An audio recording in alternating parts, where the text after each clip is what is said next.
wonderful day here in the DMV and WHUR studios. I am Candace Agnes with WHUR Digital. Live right here, we have the one and only Coach D, Diana Williams.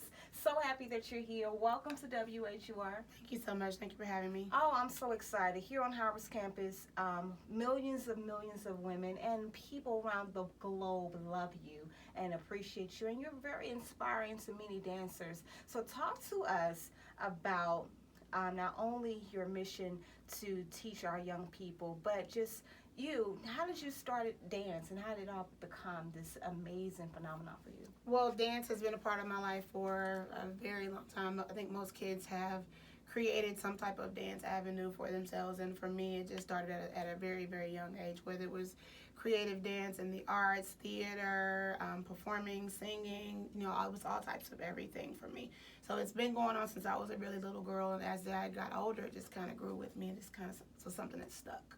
Now, you work with a lot of children and you inspire them to be great. And what is the one thing that you really push them to do as you teach them daily? I remind the girls to always be yourself unapologetically. Be okay with being you. The world we live in as African American women, we are all built different. We look different. We're different shades, different textures of hair, different ethnic, different everything about us. And they have to be okay with being okay with themselves. The way we dance and what it is that we do, we get picked apart for every little teeny tiny thing. So it's important that the girls are okay with being themselves. I'm talked about for so many different reasons.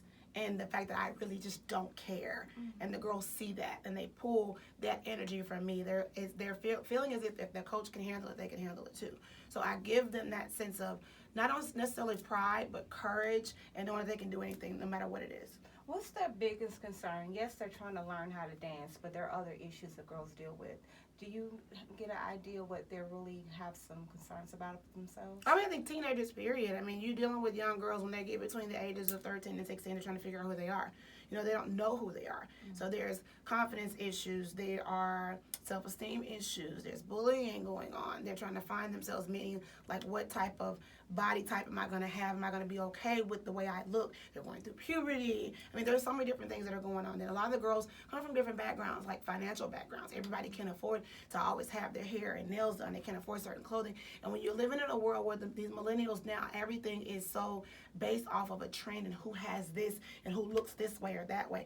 These kids are growing up living and breathing and dealing with this not only in their personal life but also living it through social media. Because we are a team that is popular and it is on national television, social media can become the biggest bully in the world, especially when you're being bullied by people you don't even know. Right. So these same people, you could be walking past them in the street, they could be walking down the halls with you at school and you don't know that. I was bullied all through middle school and high school and through my freshman and sophomore year at Jackson State, so I know what it's like to feel bullied, to be a part of something that's like that. So for me, having these one-on-one stories and my own livelihood of things that I've gone through, I can relate to a lot of what they're going through. One of my biggest fears is for them to ever succumb to something like that. When you see kids that take their lives because of bullying and they take their lives because of lack of self-esteem, and they get to the point where they're depressed and they're going through all these things, I don't want the dolls to ever feel that way. So for me, it's important to always speak my mind and to remind them that even though, yes, you have your mom, but you have me.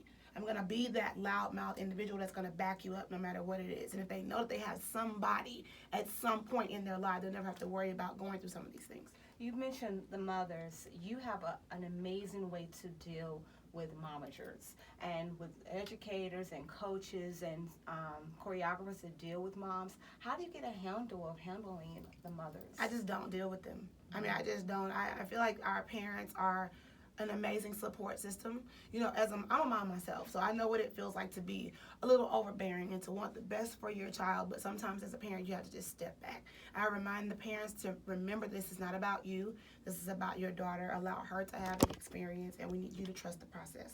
Trusting the process is one of the biggest things that I could ever tell any parent. And as coaches have to put themselves in their parents' shoes as well. Because if a coach is not a mom, you're not going to understand how they feel. You can't relate to them. You can't say I understand because you don't get it, because you're not a parent.